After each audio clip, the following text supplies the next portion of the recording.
welcome back to my channel, or if you're new here, welcome to my channel. I'm Sarah, and today we're going to be talking about my worst piercing experience and why I regret my piercings. I'm going to be calling them piercings because I think I will be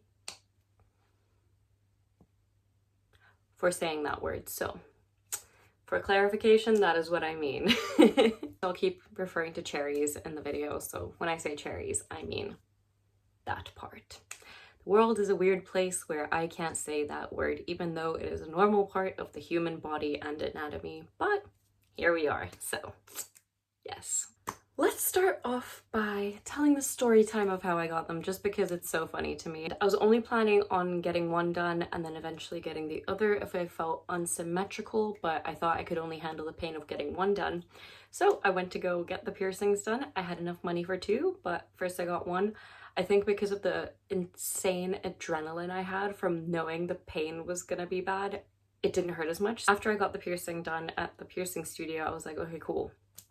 I'm just gonna go breathe for a second. And when I was breathing, I was like, you know what, that didn't hurt that bad. I'm gonna go get the other one done. So then I just walked back in, got the other one done, and no regrets. I think I would have been upset if I only had one done, so I'm really glad that I got both done. So with that process, I think the pain was about a 5 out of 10 for the first one, and obviously by the second time my adrenaline was down, and I was like expecting it to not be so painful, so I think it just kind of hurt a bit more. The other one was like a 6 out of 10. Not too bad. Right after you get them pierced, it's literally just like a pinching pain, and I mean, it goes through so fast and it's done so fast, and then they're there, boom. The weird thing is they kind of sting afterwards, and you know how whenever you get a piercing, it kind of just stings afterwards. I am a stomach sleeper. So healing this piercing and sleeping on my stomach was a no-go. So I slept on my back, I think. I was very careful with the aftercare. Had a little cup and put that sea salt soak on there, just laid down for 5 minutes each, 2 times a day, I think. And then, yeah, cleaned it out. All good. So yeah, instant confidence boost for me. I've always been insecure about my chest size, and that was just like a little instant confidence boost for me. I always wanted to get implants the second I turned 18, but this just got rid of that want for me, and I was just like, look at me, I feel so cool. I feel so cool. I love them. I was obsessed. I still am obsessed. Forever love. It's just cute having them bedazzled, to be honest. I love it, so. Healing process. So long, and this is where the horror story begins. So buckle your seatbelts, sit down and get ready. Get yourself a little snack, because it is a long one, my dudes. My right side healed very well. Took about 6 months for it to stop pussing and all of that. And then this left one was a nightmare. It just never really healed.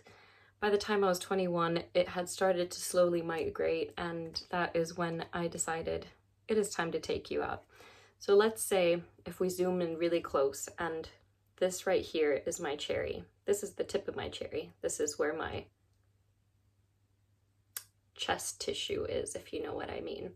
So I got it pierced here, let's say, and slowly over the years it just started migrating, that it was like coming out in a slant, if that makes sense. So I was like, okay, you know what? It's time for you to retire. If you're migrating, I don't want it to slowly start migrating to the point that it's at the tip of my cherry, and then that's not good for my cherry. I don't know. I don't want it to ruin it, you know? So I took it out, and I felt very lopsided for a few years. I was like, I miss her. I think I can get it re-pierced. So when I was 24, I decided to get them re-pierced, and that was a whole different pain that I've ever felt, because you're piercing through to scar tissue as well as more further behind the cherry. So you know how I said I got it pierced here? Obviously you have to go a bit behind it, so I got it pierced here now, which aesthetics wise looked the same. They were leveled, all good. Went and got it pierced, 10 out of 10 pain. Absolutely would not do it again. It felt like, if you've ever been pierced through scar tissue, ugh, I've only ever been pierced through scar tissue once before, and that was for my Dave piercing. That is a story time I can also tell if you want to hear it. Very much more simpler one. This one wasn't that bad when I got it re-pierced, so I thought it would be fine, but no.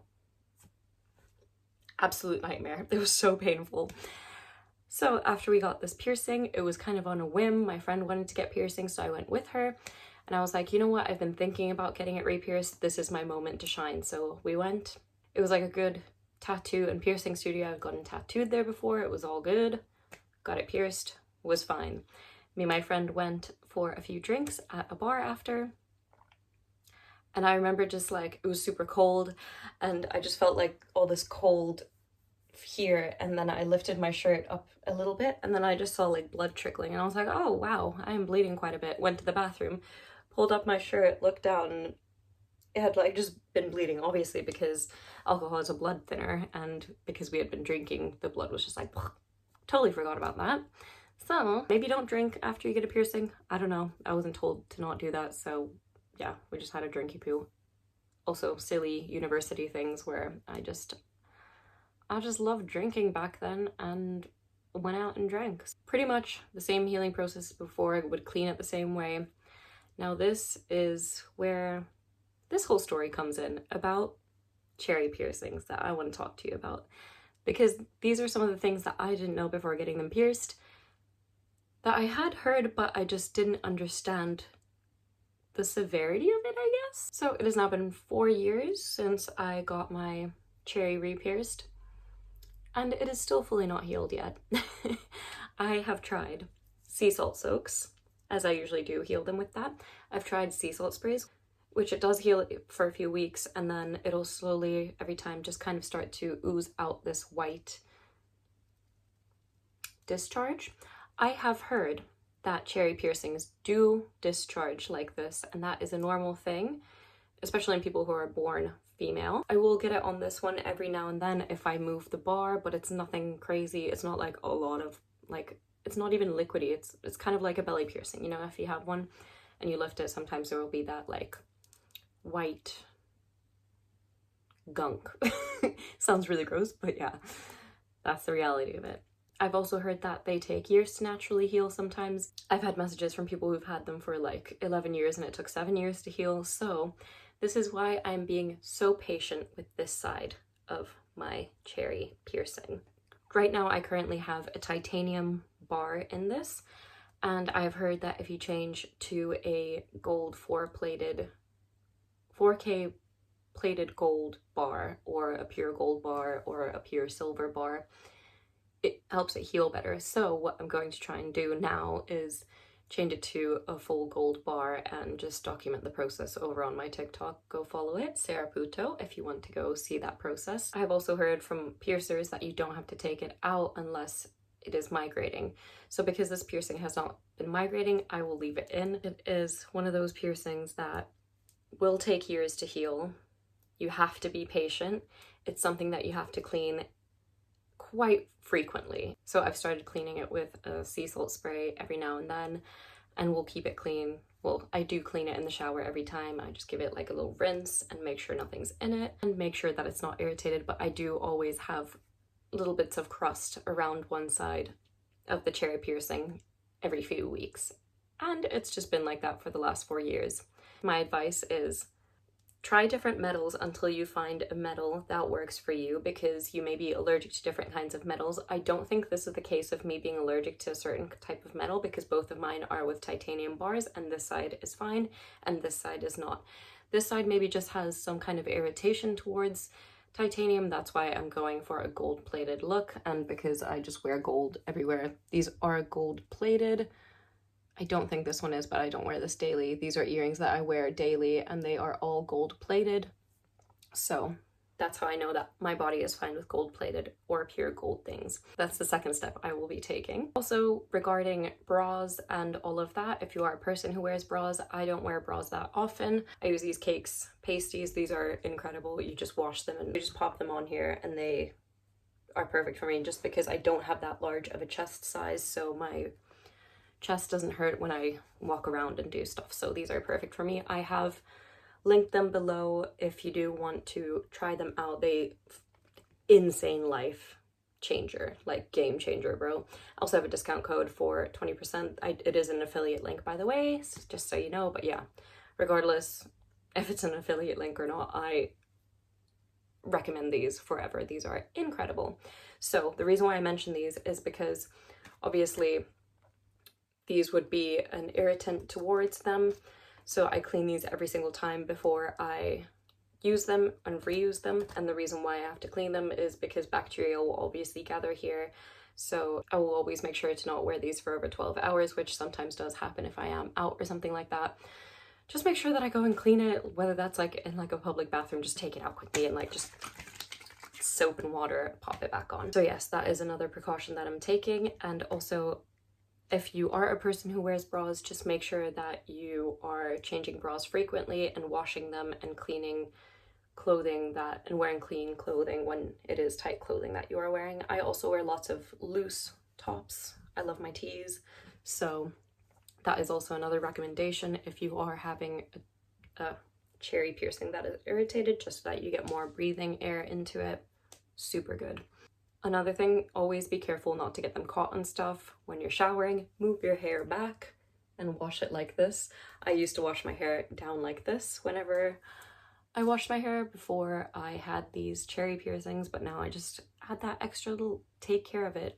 And also, like, if any product ever washes down, just clean the cherries after I've washed my hair. If you are considering getting them done, just make sure that you know to be very insanely patient with the healing process and buy saline salt spray, and just make sure that you get a metal that works with your body. And don't be afraid to, once they have like healed a bit more and you're able to change the piercing, like the actual piercing itself, and you've asked your piercer that it's okay for you to change the piercing, change to a different metal bar, or get them pierced with full silver or full gold or gold plated things, just to make sure that, or something that you know you're not allergic to, just to make sure that they don't get irritated by that. And they are less painful than you think they are, but just when you get them pierced, just get scared so that those endorphins build up as a little pain relief before you get them done. I've also heard that because of our menstrual cycles, they also alter our hormones and all of that, so it will ooze liquids every now and then or get irritated because of your cycle. So yes, just keep that in mind. Be patient. Buy a salt spray and spray it on every few weeks, even after it is healed, just to make sure that everything is all good and that you don't have to deal with what I have to deal with. With this one that is healed, it has been a queen, a girl boss. I haven't saline salt sprayed it at all because it is completely fine. There is no scar tissue, no nothing, no pus, no crusts, except for that white stuff sometimes, as I mentioned, but that's like once every like 5 months or so. Other than that, it is all good. Luckily, I don't have any keloid bumps, but if you do have keloid bumps, I recommend talking to a piercer, but I will also link down below a keloid bump oil that you can use. It is really good. My partner has used it for his lobe piercing that's been intermittently infected for quite a while, and he has a keloid bump on there, so yes. Also with breastfeeding, I am a person who will not have their own children nor will breastfeed. I've just decided not to have kids, so I don't have to worry about the whole breastfeeding thing. So I do recommend, if you are a person who wants to have kids and can naturally birth and breastfeed, you should ask your piercer prior to getting it pierced, just so that you can discuss that and outweigh your options. But at the end of the day, always ask a reputable piercer and find a reputable piercer, because if you get it pierced wrong, you will have more complications, or the same complications that I have. But I just happen to have them just because they just be like that sometimes, I've heard. So unfortunately, that was my body's reaction to it, but that's okay. Some people have also recommended that once their piercing was healed and they are able to change it, they've changed their bar to a hoop, and that has helped them heal. I personally feel like I'm too clumsy for a hoop and will first try the gold plated bar and see how that goes. Thank you so much for watching this little quick information dump video / story time. I hope you enjoyed it. Please give this video a thumbs up if you did, so that YouTube algorithm knows that you like this type of content. Don't forget to subscribe if you haven't already and hit that bell icon to be notified every time I post.